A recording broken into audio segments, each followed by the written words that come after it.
ladies and gentlemen, welcome to my new video. I've been meaning to make this video for a couple of weeks now. I know this is old news, but I'm going to give you a lot of information here that you probably haven't heard from other news articles or websites or YouTube channels. I'll try and go into quite a lot of detail about this Saudi Arabia-Iranian deal that China has brokered. I'll give you my thoughts and opinions. And I know a lot about the Middle East, but I also know a lot about China as well. So I'm going to give you a lot of hard truths. So first of all, this has been a huge shock to the West that China has brokered this deal between Saudi Arabia and Iran. And you can see how Israelis in particular are absolutely shocked. The Americans have been absolutely shocked, gobsmacked. Their response has been very muted. And this has been coming. You got to say this has been coming for a long time. But before I talk a bit more about this, I want to kind of talk a bit about the history of Saudi Arabia and Iran. Those of you who don't know, I'll summarize it very, very quickly. Saudi Arabia is what you call a country full of Sunni Muslims, and Iran has primarily got Shiite Muslims. They're both Muslims, but they have different beliefs. They believe in different prophets, for example. They pray differently. In Saudi Arabia, they mainly speak Arabian, and in Iran, they mainly speak Persian. The history is very different between the two. Obviously, Iranian people are descendants of Persia, and they have different histories. They've always hated each other throughout history, and things are this peace deal doesn't mean that there's peace between Saudi Arabia and Iran. Between Saudi Arabia and Iran, things are very, very complicated. But the one and only reason these two countries with a history of hating each other, the only reason they've kind of come together, one of the reasons is China. The other reason is the economy. So China is all about, win-win, scenarios. They want to, even though you don't get along with another country, you can still trade with that country. You still try and find win-win situations between each other.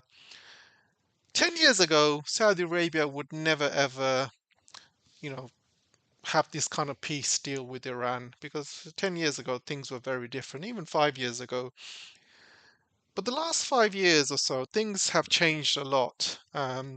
Number one, United States, and everyone knows Saudi Arabia has been a very staunch ally of the United States ever since the 1970s and 80s, 90s, and but the things are very different now, especially with the new leader. You got MBS, who's a new leader, and he's a very young leader, and he's very forward-thinking. He understands a lot about geopolitics and what's been happening around the world. And he understands that, Saudi Arabia needs to diversify its economy. It needs to get away from the dollar. It needs to work with other countries. And they know that, relying on United States is not really a good idea. And they have seen how United States treats other Muslim countries in the Middle East, namely Iraq, Afghanistan, after blowing up those countries and killing up to like 1 million civilians in the process. Now they have seen what the Americans are doing in Syria. They are there stealing their oil. They are also seeing what they're doing to Iraq. A lot of people don't know that Iraq's all of the oil money goes into a central bank controlled by the United States. So even the Iraqis right now, they do not have access to their oil money. There's over 100,000, there's over 100 billion or so in reserves being held in the central bank in the United States. And this was done at the time when the United States took over Iraq, and they decided to put all of that money into American banks where it's safe. And to this day, Iraqis don't have access to that. Only Americans will give access to Iraq, if they need it. If Iraq is naughty at some point, the Americans would keep that money. Same thing that they did with Afghanistan. They kept, I think, 7, 8 billion worth of Afghanistan's money from the central bank, stole it. And people have seen what they've done to Afghanistan. 20 years ago, they went in as liberators. They promised to liberate Afghanistan, help the country develop, help the women of that country. They promised a lot of things. 20 years later, they basically got up and ran. And everyone's seen those images of those planes where Afghans were falling off the planes. And then it's really tragic. So Saudi Arabia has seen the trail of destruction that the United States and its allies have caused in the Middle East. Don't forget, the Abu Ghraib prison as well. What they did to Iraqis in that prison is absolutely sickening. And one of the other major things that's really, really angering Saudi Arabia is Israel's treatment of the Palestinians. And Palestinians are Arabic, they're Arabs as well. They speak the language. A lot of them are Sunni Muslims. So Saudi Arabia's have got more of a link to Palestinians than probably Iranians do. And they can see what's happening to in Israel. They can see what Israel is doing to the Palestinians, taking their land, killing off, many of these Palestinians. This is what you call a modern day apartheid, as mentioned by Amnesty International. So you can see it's very complicated, the relationship between Saudi Arabia and Iran. There's also a lot of conflicts that have been happening between these two over the past few years as well. Um, there's also, there's obviously a lot of Houthis in Yemen fighting Arab Saudi Arabians in there. Um, there was also lots of attacks to oil infrastructure as well, which they're blaming the Iranians for. There's a huge list of things that have happened between these two countries, and these two countries do not like each other at all.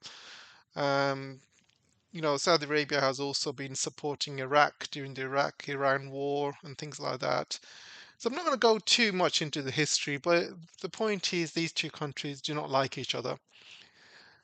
But they are making friends with each other for one and only reason: United States.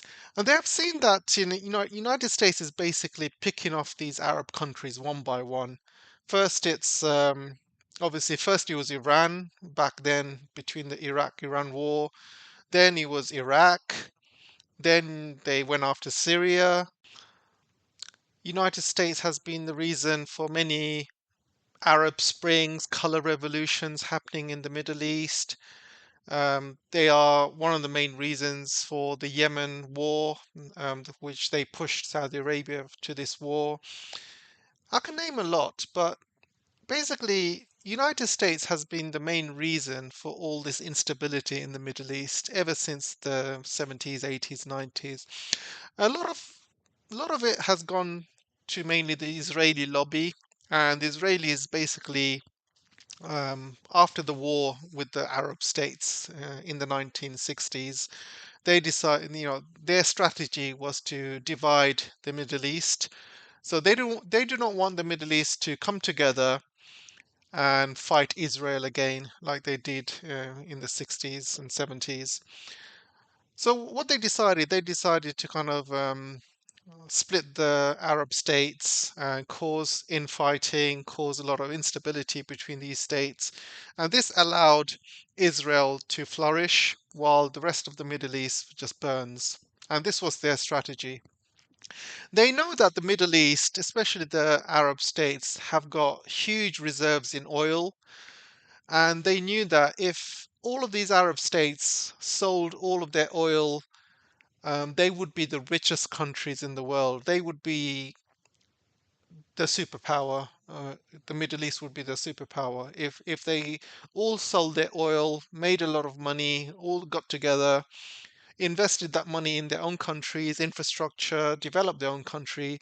They would have been a huge, huge power in the Middle East. But unfortunately, that's not what happened. They have caused a lot of instabilities, wars in the Middle East, and a lot of the oil wealth has pretty much gone into smoke, like it has done in Iraq, for example. So you can see, you know, this is not something the Middle East countries want. And Saudi Arabia knows very well that they could be next. And MBS does not get along with Biden. Everybody knows that. And he's just waiting for the day when the United States basically turn on him. Maybe they're already trying to do things behind the scenes to try and get him off power, but it's failing. But MBS knows that he needs to find new friends because the United States is basically gunning for him. And especially after the Khashoggi murder, or Biden has decided to cut ties with MBS and make him into pariah. So MBS obviously needs new friends, new powerful friends. So MBS has decided to reach out to countries like China, Russia, and this is why, Saudi Arabia has been going more friendly towards Russia, mainly friendly towards China. They need China because they know that China is the next up and coming superpower. And they also buy a huge amount of oil from Saudi Arabia. So Saudi Arabia's number one priority is China, and they said that in a number of articles. They said China is our priority partner at this stage. So, so one of the things has happened recently is China has obviously been buying oil from Saudi Arabia. They've also been buying oil from Iran, and Iran has made it very clear to China a few times they do not want China to deal with Saudi Arabia, and Saudi Arabia said the same thing to China. They do not want China to deal with Iran. And so China is basically was caught into you know caught in the middle between these power states in the Middle East, and China obviously uh, didn't want to break relations with either of those countries. So the best thing to do for China at the time was to get these two countries to talk to each other and broker a peace deal. And this is a win-win for everybody, win-win for Saudi Arabia, win-win for Iran, and also it's a big win for China for a number of reasons. Number one, you know, China has shown to be a very good middleman in terms to broker peace between countries. And they are doing something that the United States should have done years ago. They should have been in the Middle East brokering peace between Israel, Palestine, and all the neighboring countries. The West and the United States should have done that years ago, but they didn't. They wanted instability. They wanted these Arab countries and Iran to fight with each other and stuff like that. And so China has done this. They've done it behind closed doors. And one of the reasons they did it behind closed doors is because, back then during a few years ago, there was some peace talks to be done between Iran and Saudi Arabia. And there was a famous Iranian general, Soleimani. He was going to Iraq to kind of have some peace talks between Iran and Saudi Arabia and also Iraq as well. And he got murdered by Trump, and obviously that put the spanner in the works. So he was murdered for a couple of reasons. First of all, the United States did not want any peace between Iran and Saudi Arabia and Iraq and things like that. So they knew what was happening, so they decided to kill him. So these meetings that went on behind closed doors, and obviously it's come out as a great result. Everybody's happy. This will help the neighborhood, help the countries. And Saudi Arabia, and also forgot to mention Qatar as well. Qatar has proved recently that you can be a friend of the United States, you can be the friend of the West, but you're going to be backstabbed any chance they get. And I'm talking about the World Cup here. So everybody knows Qatar has been a very good friend to the West. They have been giving military bases to United States to attack other, Middle East countries. United States escaped from Afghanistan and went to the base in Qatar. So Qatar has been a very good friend of the West, very good friend of the United States. They've been giving a lot of oil and gas to the West as well. They've been very, very friendly. But as soon as the World Cup came, there were stories of corruption coming out. There were stories of human rights. And basically, they destroyed Qatar's World Cup. They destroyed their big moment. Back then, Qatar needed some support from the West. They needed um, the West to at least stand up for them and say, look, Qatar is our friend. But all these countries basically went, started boycotting Qatar and talking about human rights and everything. And Qatar wasn't happy. And next day, what Qatar did was sign a huge gas deal with China because they said, you know what, enough of the West. We're just gonna sign up with China and screw the rest.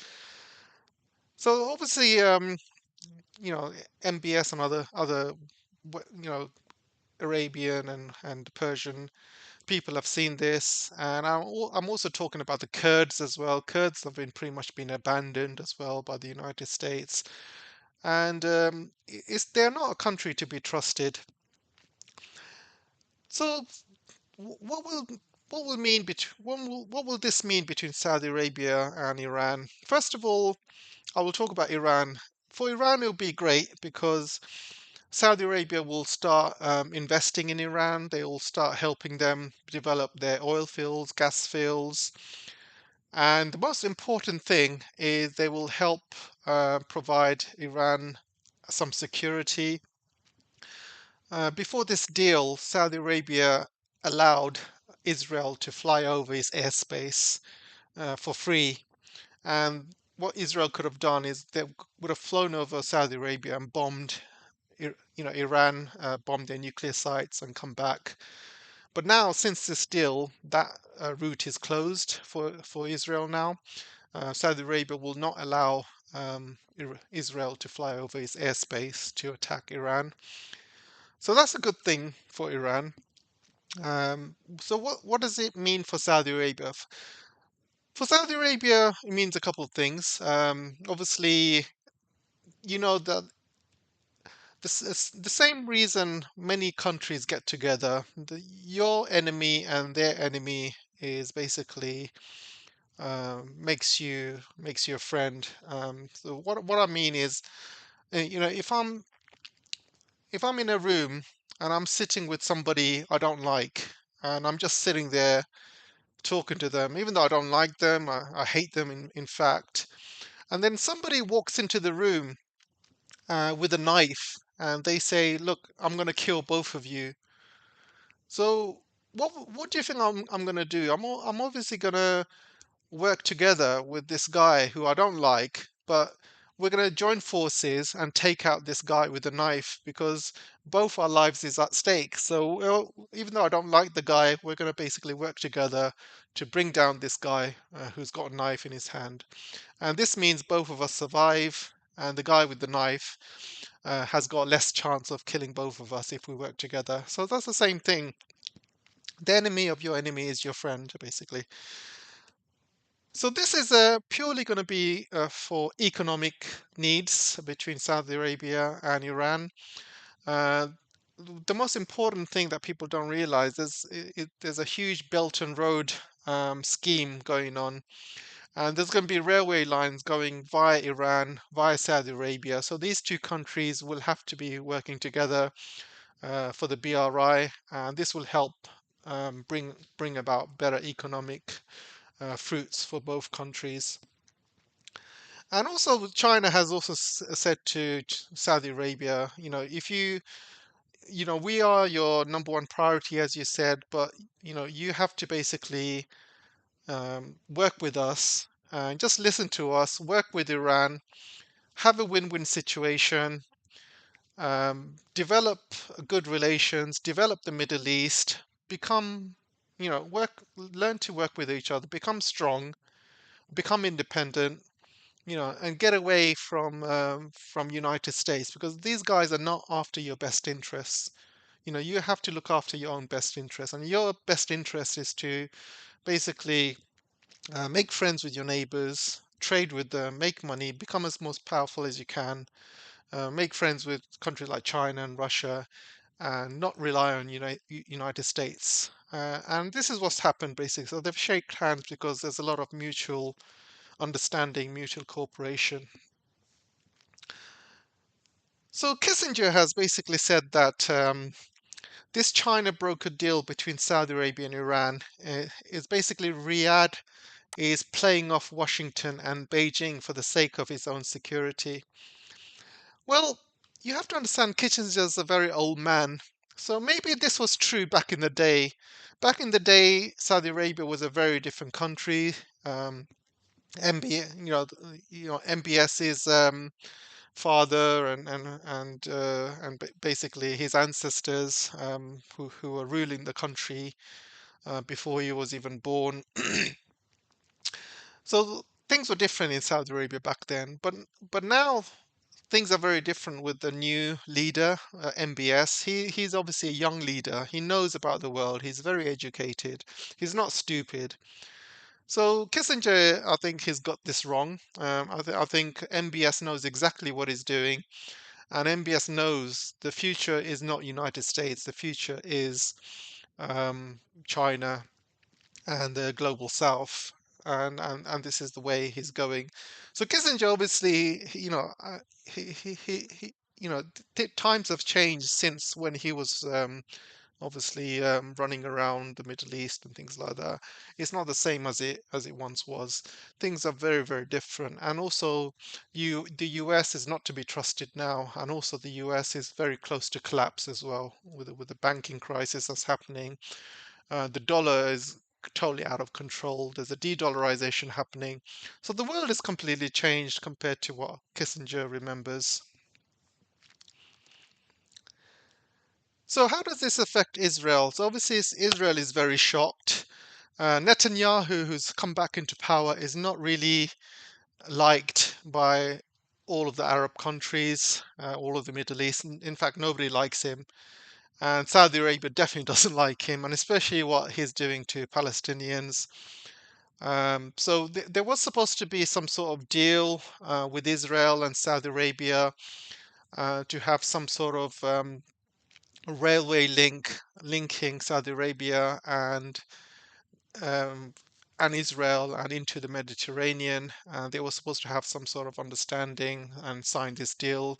And before signing this deal, it would mean that Saudi Arabia has full, you know, relations with Israel. But obviously they didn't sign, and those full relations are still on hold. So I don't think that's ever going to be happening soon. So it's bad news for Israel, and it's bad news for a number of reasons because number one, United States is pivoting away from the Middle East. They have caused so much damage in the Middle East. Now they're pivoting to Asia. They're focusing on China and Asia. So this means Israel is kind of isolated, and if things are not the same as they were 10 years ago, 20 years ago. And Israel is very, very worried because if Saudi Arabia and Iran start becoming friends and the rest of the Middle East start becoming friends with each other, they will obviously, in the future, they could, obviously get very, very upset if Israel carries on doing what they're doing to Palestinians, and all the Middle East countries and Iran could get together and sanction Iran, or maybe have a war. You never know. So things, Israel is obviously very, very worried about this, and they have no idea how to fix it. Netanyahu has got no kind of diplomatic relations with Saudi Arabia or Iran or many of the Middle Eastern countries. So he's just waiting on United States to kind of take the lead on this. So again, Israel is very, very worried about what's going to be happening in the future. So the Yemen situation, there's going to be peace talks now. So that's one good thing that's going to come out of this. Um, so hopefully there is peace between Yemen, Saudi Arabia, Iran, and finally Yemen can start rebuilding its country, which is really good news, and I hope that happens. And the other issue is Syria, and obviously United States troops are in Syria stealing the oil. There's also Turkish troops as well, and there's parts of Syria occupied by Kurds, parts of Syria occupied by ISIS, and Syria is a very, very is in a very big mess at the moment. So once once Iran and Saudi Arabia starts, basically start working with each other, I'm sure the next thing to try and resolve is the Syrian crisis. And I think if they can get American troops out of Syria, that would be a huge help for ongoing peace in Syria. And those are the major two kind of issues in the Middle East. And once these two issues are resolved, I think Middle East can start you know, building up its wealth. They can start trading in other currencies, not petrodollar, and start, working with China, working with Russia, working as part of this multipolar world. And I'm sure pretty much they can all do well and become like Dubai, for example. I mean, you've seen how small Dubai is, but if anyone's visited Dubai, they've used the oil money in the right way, the infrastructure, the buildings and tourism and stuff. They've done it all the right way. Saudi Arabia is now trying to do the same thing because they know oil is a very limited resource, so they need to spend it wisely. Saudi Arabia has been spending its oil money uselessly over the past, you know, decades and decades. They've been wasting it basically, buying American weapons, buying American businesses, companies, bonds, shares, stocks, and stuff, but hardly any money went into Saudi Arabia itself. So things are changing with MBS now. Now he's putting all of the oil money into the country. Everyone's heard of the NEOM project, which is being built right now, and many other projects that's ongoing in Saudi Arabia. So you will see a huge transformation in Saudi Arabia in the next 10, 20 years, and they will they will want to be the next Dubai, for example. Qatar is also looking amazing. Anyone that's been to the World Cup in Qatar will see how developed that country is. So the only countries that need to catch up is obviously Syria, Iraq uh, after the war. Kuwait is actually looking very nice. Iran obviously needs to develop a lot more as well, but it is starting to develop over the past 5, 6 years. There's a lot of stuff happening in Iran, which I'll kind of discuss in a bit, but Iran is starting to develop more and more. So the good news for China is now that Iran and Saudi Arabia are friends again, Saudi Arabia can join the BRICS, they can join the SCO. They can start working with each other and try and have a win-win relationship. And what China is looking for is maybe Saudi Arabia to start selling its oil in yuan or a different currency, even a BRICS currency, away from the dollar. Because China is obviously dumping a lot of American debts, treasuries as well. The reports for January came out for January 2023, and it showed that China has been dumping even more US dollars. And they need to dump the dollars because obviously the US is raising interest rates, and the dollars are causing mayhem around the markets around the world.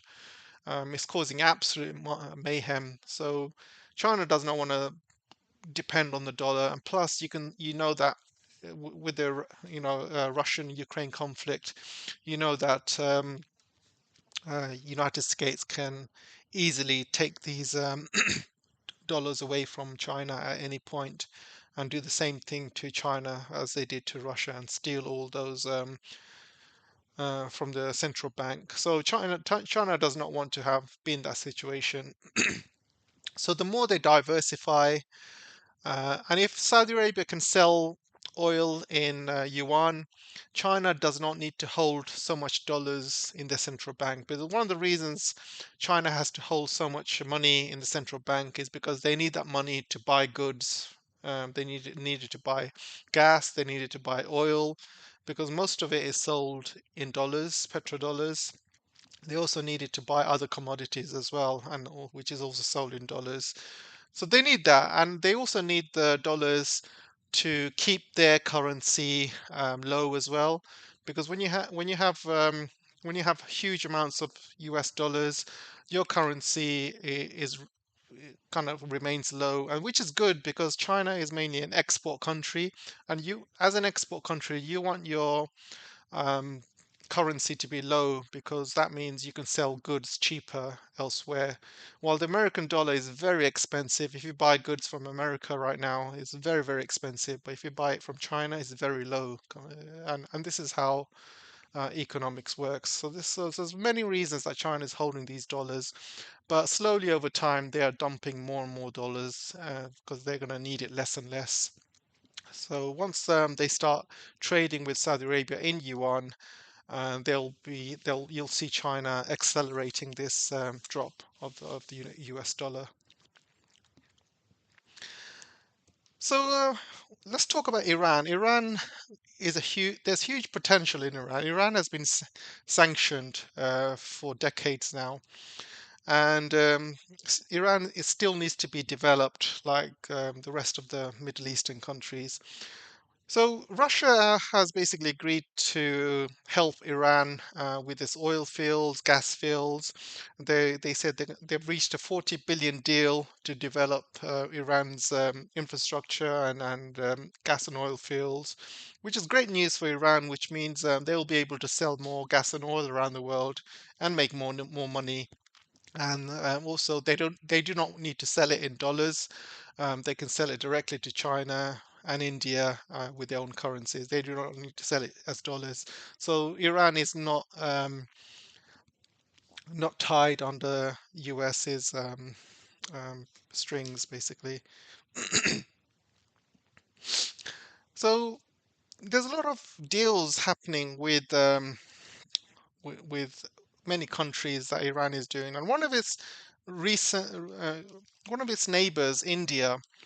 Um, Basically, things are not going too well between Iran and India at the moment. They are trading.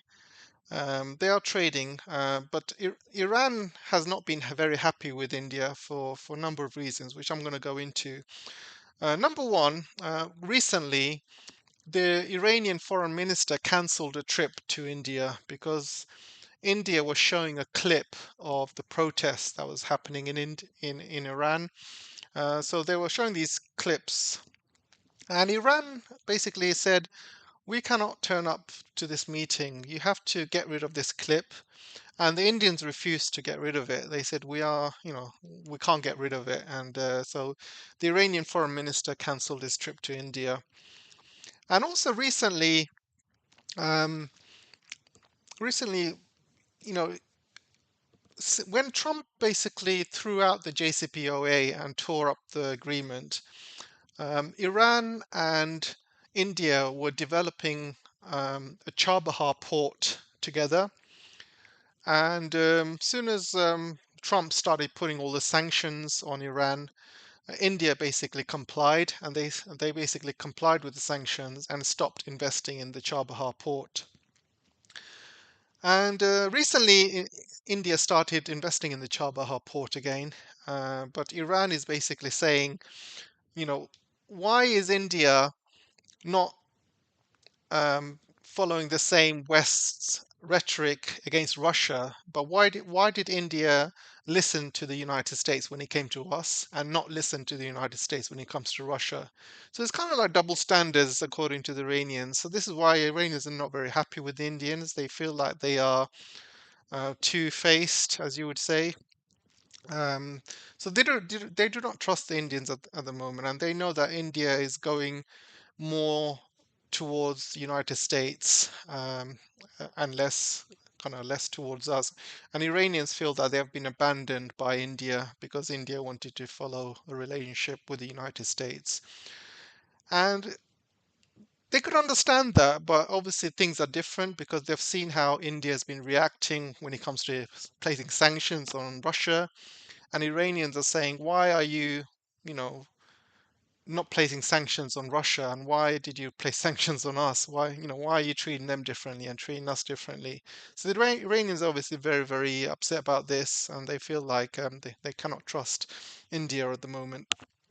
However, there is a relationship between India and Iran, even if it's an economic relationship. India is starting to buy oil again. They didn't buy oil from Iran all these years because they were scared of the sanctions, but they are starting to buy oil and gas again, and this has happened very recently. So, so this is what this article is basically about. So Saudi Arabia is obviously going to invest in Iran, and Iranians need a lot of Saudi Arabian investment because Saudi Arabians are very good when it comes to investing in oil infrastructure, oil and gas infrastructure, and Iran needs that. So they need to improve their oil and gas infrastructure so they can sell more to other countries, including China. So China itself has signed a 400 billion deal. This was a few years ago. And China is helping Iran build its infrastructure. There's a lot of work going on in Iran, and I have a very close friend who's just come back from Iran. He's told me the changes that's happening in Iran. He's told me about the high-speed rail link that's been developed in Iran. Not many people know that. So this has been done by a Chinese company. So they're going to be doing a high-speed rail link between Tehran and three other cities or four other cities. So this is going to be a huge game changer for Iran. They're also building a lot of infrastructure in terms of ports, other railways, highways, linking Iran from north to south to east to west. And they're completely transforming Iran with Chinese help. And basically, Iran is paying back China with oil. So China is not paying for oil from Iran. They're basically paying back in terms of giving Iran infrastructure. And they're also helping Iran with military aspects as well, sharing technology in medicine and other things. So this is a huge, huge deal. And you can see here, Iran is also visiting UAE to normalize relations with UAE as well. So you can see all the Middle Eastern countries and Iran starting to get together and starting to um, basically start getting along. So this is the high-speed rail I was talking about, Tehran to Qom and Isfahan. And if any Western people hear about this, they'll be absolutely shocked, and they will be like, how can a country like Iran have high-speed rail? This is one of the most sanctioned countries on earth, and how the hell did they get high-speed rail? But well, it's really happening, and it's due to complete by next year. By the way, still under construction, and hopefully by next year it should complete. So China has also got a rail link linking Iran to China as well, and and obviously it goes via the Caspian Sea at the moment. So this rail link goes through other Central Asian countries, stops in the Caspian Sea, then a boat takes the goods across the Caspian Sea, and from the southern parts of the Caspian Sea, it goes into Iran's ports and into Iran. So this is one direct link that's happening, but there is other links that's happening with Iran, and this is it. You can see a link from Urumqi in China, which is going through Kazakhstan, Uzbekistan, Turkmenistan, and directly into Tehran. And you can see all these road and rail links coming in and out of Tehran. And Tehran is very important. Iran is very important not only for China but also for Russia as well. So this Ukraine conflict means that Russia needs to sell its oil and gas to other, customers, and its biggest customers are China and also India. So if Moscow wants to sell oil and gas to India, it has to go through Iran. You can see the geography, it has to go through Iran because this is the only way uh, they can get goods to India fast, cheap, and effectively as well. So Tehran is having a huge infrastructure change, and over the next 5, 10 years, you will see Iran becoming a central hub in Central Asia and in Middle East for trade from the north, from Russia, all the way to India, from east, from China, all the way into Europe. From here as well, you can see this train line going from to Turkey and then into Europe, Central Asia, from Africa going through Tehran, from India going through Tehran. So Tehran is going to be a central hub, and this is why Tehran's, in terms of its geography, is a very important country. Its size matters a lot, and what it can provide with links to the rest of the world is great. And once all of these links are complete, you will see Tehran's economy shoot up, and they will shoot up and go into the top 10 world's GDP countries, and they'll be able to sell more oil and gas. They'll have a lot of infrastructure, and they also have a lot of other minerals and lithium and many other um, treasures also in Iran. And once these transport links are set up in Tehran and rest of Iran, then they'll be able to transport more of that across to other friendly countries. And you can see here a huge lithium discovery has been made in Iran, which is the largest lithium discovery in the world at this stage. And I love this article, what they say. Huge lithium discovery could end world shortages. Oh, wait, it's in Iran. So you can see the Western countries are very jealous. They're not going to be able to access this huge lithium. Iran's going to be giving it to friendly countries like China and other friendly countries, even Russia, even. And the West is absolutely jealous about this, absolutely jealous. So recently, there's also lithium has been found in India as well. But the problem with the find in India is they found it in Jammu and Kashmir, which is heavily contested between Pakistan and India. And recently, some terror groups have come online and said that if India tries to mine lithium, take away these lithium from Kashmir or Jammu Kashmir, that they will attack anyone that tries to do it. So it's very, very complicated when it comes to India and Pakistan relations. And I think that's probably going to be the next step for for China, is to try and build relationships between India and Pakistan. But that relationship is actually a lot harder than building a relationship between Iran and between Iran and Saudi Arabia. Building a relationship between Pakistan and India is almost impossible, guys. In order to build a relationship between Pakistan and India, they're going to have to find a peaceful deal when it comes to Jammu and Kashmir. Obviously, that part has been split between Pakistan administered Kashmir and Indian administered Kashmir. So there will never be any peace until they kind of sort out um, what's happening in Kashmir. And also, the hate between Pakistan and Kashmir goes much more deeper. India will never forgive Pakistan for attacks on its parliament and many other terrorist attacks. And obviously, Pakistan will never forgive India for its past as well, for its past wars, and India basically helping Pakistan lose Bangladesh as well.